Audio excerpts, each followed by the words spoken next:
4 décembre 2019. Le dernier camion de ferraille quitte la raffinerie de Dunkerque. La fin d'une déconstruction titanesque.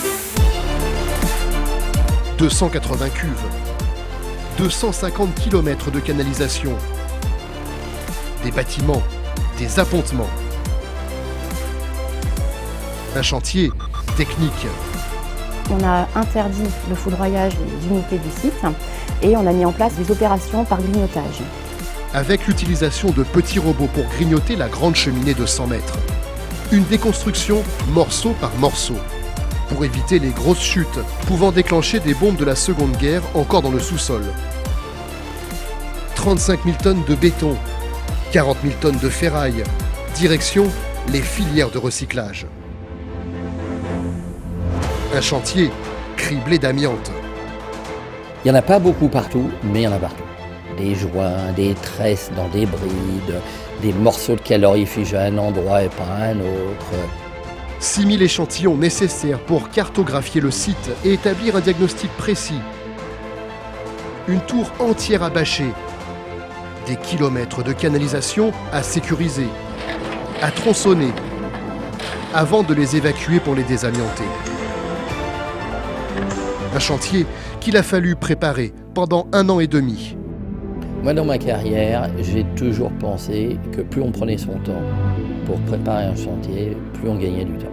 On a eu à déplorer absolument aucune interruption de chantier sur ce projet-là. C'est une belle preuve. Une base vitrée pour 220 personnes. Une zone de stockage d'1 hectare avec sa station de traitement des eaux. Des plateformes de circulation. Un pont bascule. 1 an et demi de préparation pour mettre en place sous l'égide d'un coordinateur sécurité des modes opératoires stricts et protéger les personnes. Il a fallu s'adapter aux mauvaises surprises, trouver des solutions pour ne pas ralentir un chantier aux enjeux financiers énormes. Au fur et à mesure du curage, on pensait qu'on ne trouverait jamais la dalle du fond. Plus on creusait, plus on avait du sable souillé en hydrocarbures. Il a fallu nettoyer 90 années de boue accumulée dans le bassin historique de la raffinerie, 600 tonnes de boue déshydratée dans la station d'épuration et traiter dans un fondoir spécialement conçu pour l'occasion des rangées de tuyaux remplis d'hydrocarbures figés.